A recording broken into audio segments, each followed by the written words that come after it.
Moscow 2026. But this is not the Moscow you know. This is not the world you remember. And what you're about to see will change everything you thought you knew about history. What you're seeing is not science fiction. It's not a nightmare. It's what would have happened if history had taken a different path. If the Soviet Union had never fallen. If, instead of crumbling, it had evolved and become something far worse. Imagine waking up tomorrow in a world where freedom is just a distant memory, where every word you speak is recorded, where every step you take is tracked, where the sky itself belongs to the state. That world exists. Not here, not now, but in another timeline. It's very real. While the world slept, the Red Machine awakened. There are no more torn flags. There are no more rusted tanks. The Empire did not die. It transformed.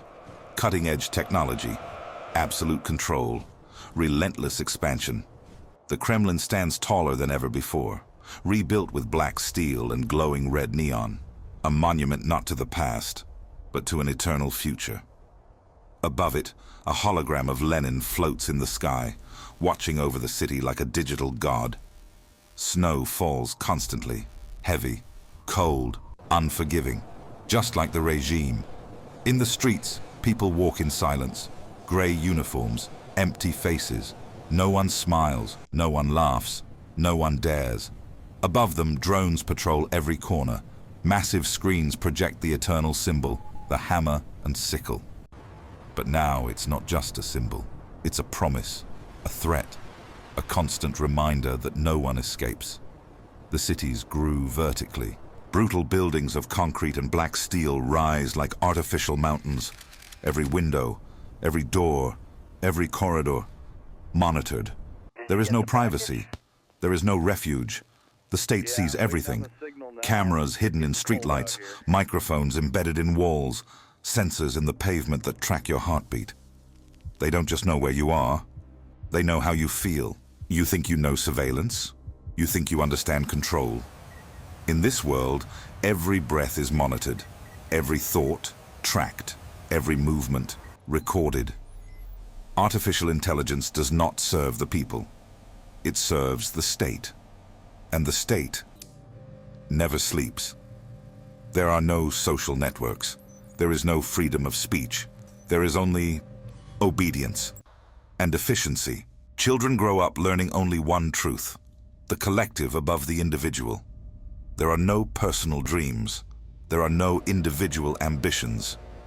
You are born with a purpose defined by the system, and you fulfill that purpose until your last breath. Schools are not places of learning. They are factories of conformity. At age 5, children are tested, their abilities measured, their futures decided. Some will become engineers, some will become soldiers, some will become something else. No one asks what happens to those who fail the tests. No one wants to know. In automated factories, robots work alongside humans, but humans are treated no better than machines. 16-hour shifts, no rest, no complaints. Those who question disappear, and no one asks where they went. No one dares to ask, because asking questions is the first step toward disappearing yourself. But the real terror is not in the streets. It's in what they built, far from the eyes of the world. In the depths of Siberia, secret laboratories develop weapons that defy human comprehension. They're not just bombs. They're not just missiles. They're technologies capable of controlling minds, of erasing memories, of rewriting reality itself. They say there are re-education camps where dissidents enter as people and leave as something different, empty, obedient, perfect. They say the process takes 3 weeks. They say no one returns being who they were. And perhaps that's true. Former rebels become the most loyal servants of the state. Former artists paint only propaganda. Former writers pen only praise for the regime. Their eyes are different.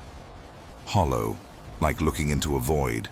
While nations fought over oil, while empires disputed territories, the Soviet Union looked up and saw the future.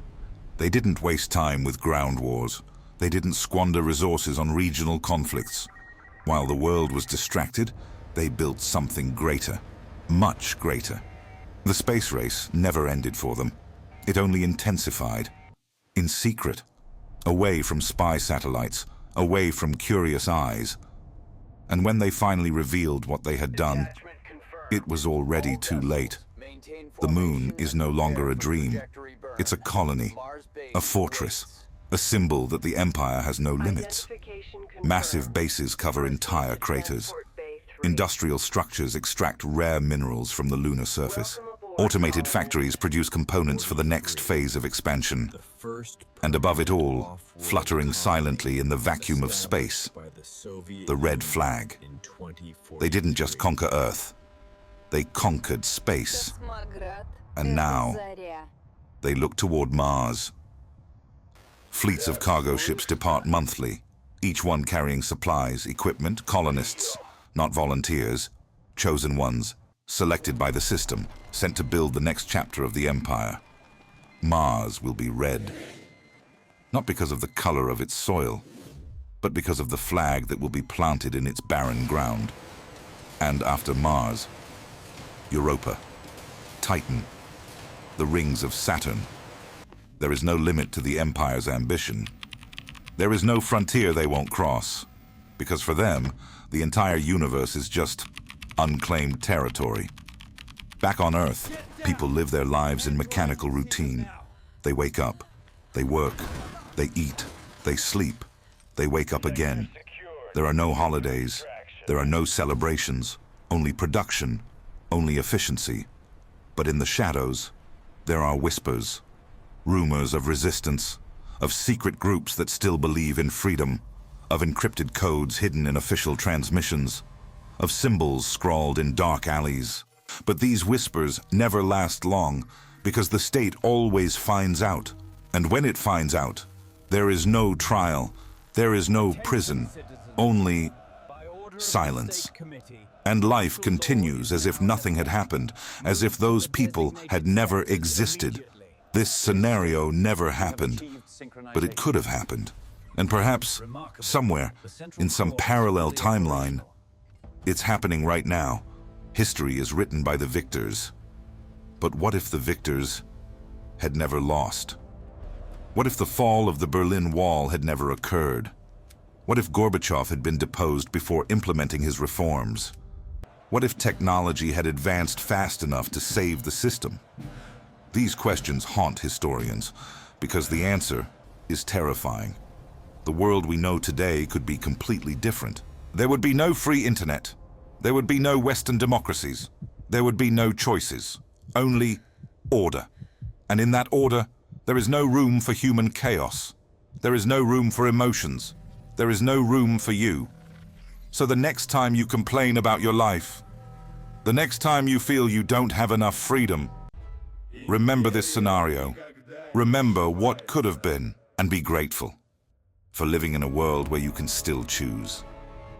Because somewhere else, in another reality, someone exactly like you is looking at the red sky of Moscow and wishing, just once, they could choose. But they can't, because the Empire decided for them, and the Empire is never wrong.